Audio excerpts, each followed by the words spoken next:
ជាចៅស្អប់ណាស់ស្រីស្រីញ៉ាំស្រាស្រវឹងកាលណាជាកូនជាចៅចង់តែកាប់នឹងពូថៅចង់តែកាប់នឹងពូថៅផ្ដាំកូនផ្ដាំចៅកុំយកប្រពន្ធយ៉ាងប៉ាវារអូរឿងអីលឺតែស្រាស្រីទាំងយប់អញ្ចឹងប៉ាវារអូរឿងអីលឺតែស្រាស្រីទាំងយប់អញ្ចឹងយប់នេះខ្ញុំអត់ស្រវឹងយប់នេះខ្ញុំអត់ស្រវឹងប្រយ័ត្នខ្ញុំខឹងបងឯងទៅដេកក្រៅមុងក្រៅមុង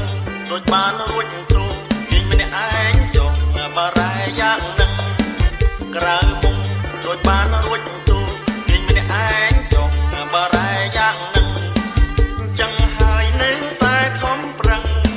អញ្ចឹងហើយនៅតែខំប្រឹងថាអត់ស្រវឹងអើយធំក្លិនច្រាំងខ្ញុំ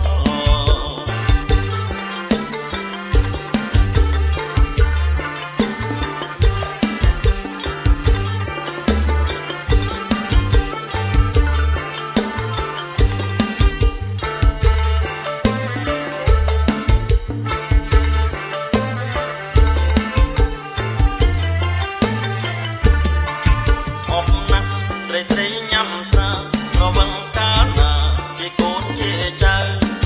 ស្អប់ណាស់ស្រីស្រីញ៉ាំស្រាស្រវឹងកាលណាជាកូនជាចៅចង់តែកាប់នឹងពូថៅ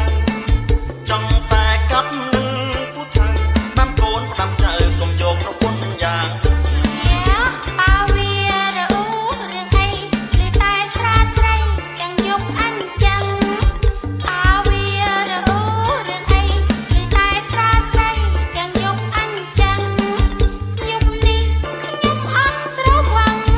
យប់នេះខ្ញុំអត់ស្រវឹងប្រយ័ត្នខ្ញុំខឹងបងឯងទៅដេកក្រៅមុងក្រៅមុំដូចបានរួចទ្រូងគេងម្នាក់ឯងចុះបារ៉ែយ៉ាងនឹងក្រៅមុំដូចបានរួចទ្រូងគេងម្នាក់ឯងចុះបារ៉ែយ៉ាងនឹងអញ្ចឹងហើយនៅតែខំប្រឹងអញ្ចឹងហើយនៅតែខំប្រឹងថាអត់ស្រវឹងអើយធំក្លិនច្រាំងខ្ញុំ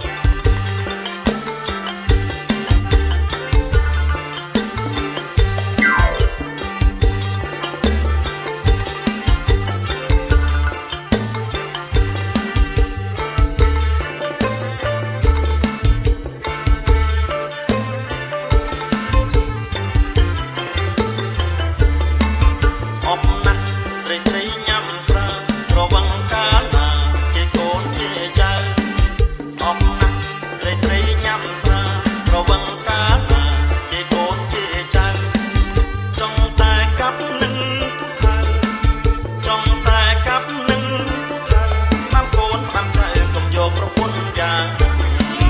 ប៉ាវារអូរឿងអីលឺតែស្រាស្រីទាំងយប់អញ្ចឹង